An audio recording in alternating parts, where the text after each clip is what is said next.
ಅವರು ಎಲ್ಲಂದ್ರಲ್ಲಿ ನಿದ್ದೆ ಮಾಡ್ತಾರೆ ಅಂತ ಅವ್ರನ್ನ ನಿದ್ದರಾಮಯ್ಯ ಅಂತ ಕೂಡ ಕರಿತಾ ಇದ್ರು. ಆದ್ರೆ ಈಗ ಸನ್ಮಾನ್ಯ ಮುಖ್ಯಮಂತ್ರಿ ಸಿದ್ದರಾಮಯ್ಯನವ್ರನ್ನ ಅವರು ಸಿದ್ದರಾಮಯ್ಯ ಅಲ್ಲ, ಅವರು ಮೋಜು ರಾಮಯ್ಯ ಅಂತ ಕರೆಯುವಂತಹ ಸ್ಥಿತಿ ಜನರಿಗೆ ಬರ್ತಾ ಇದೆ. ಯಾಕೆಂದ್ರೆ ಜನರ ತೆರಿಗೆ ದುಡ್ಡಲ್ಲಿ ಮುಖ್ಯಮಂತ್ರಿಗಳ ಶೋಕಿ ಹಾರಾಟ ಹೇಗೆ ಏನು ಇದೀಗ ಬರ್ತಾ ಇದೆ ಪಬ್ಲಿಕ್ ಟಿವಿಯ ಸ್ಕ್ರೀನ್ ನಲ್ಲಿ. Breaking news.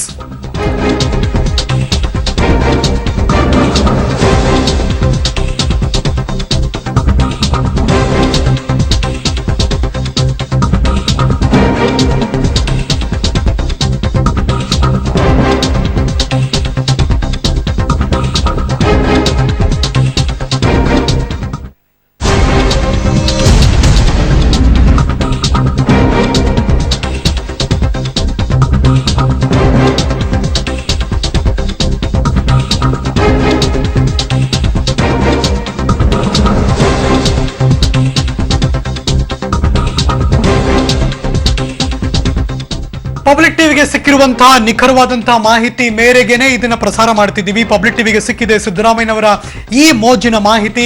ಅದೇನು ಎತ್ತ ಕೂಡ ನಿಮ್ಮ ಮುಂದೆ ಇಡ್ತಾ ಇದ್ದೀವಿ ನಾವು.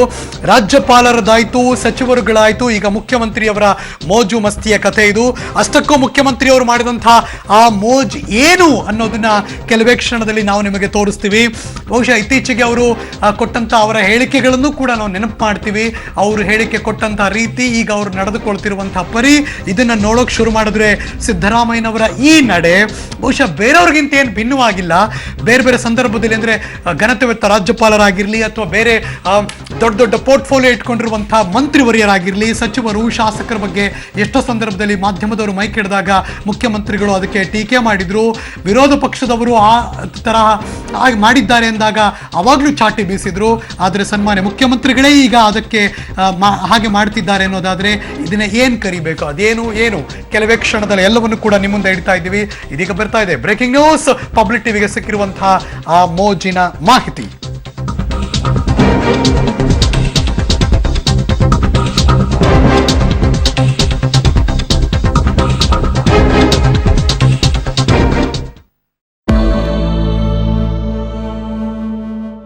₹500 ಹಾಗೂ ₹1,000 ನೋಟನ್ನು ನಿಷೇಧ ಮಾಡಿದ ಬೆನ್ನಲ್ಲೇ ಎಟಿಎಂ ಹಾಗೂ ಬ್ಯಾಂಕ್ಗಳಲ್ಲಿ ಹಿಂದೆ ಪಡೆಯುವ ಮಿತಿಯನ್ನು ಹೆಚ್ಚಳ ಮಾಡಿದ್ದ ಕೇಂದ್ರ ಸರ್ಕಾರ ಇವತ್ತು ಆ ಮಿತಿಯನ್ನ ಕಡಿಮೆ ಮಾಡಿದೆ. ದೇಶದಲ್ಲಿ ₹500 ಹಾಗೂ ₹1,000 ನೋಟುಗಳು ಬ್ಯಾನ್ ಆಗುವಂತಹ ವಿಷಯ ಮೊದಲೇ ಉದ್ಯಮಿ ಅನಿಲ್ ಅಂಬಾನಿ ಹಾಗೂ ಅದಾನಿಗೆ ಗೊತ್ತಿತ್ತು ಅಂತ ಬಿಜೆಪಿ ಶಾಸಕ ಭವಾನಿ ಸಿಂಗ್ ಹೇಳಿಕೆಯನ್ನ ಕೊಟ್ಟಿದ್ದಾರೆ.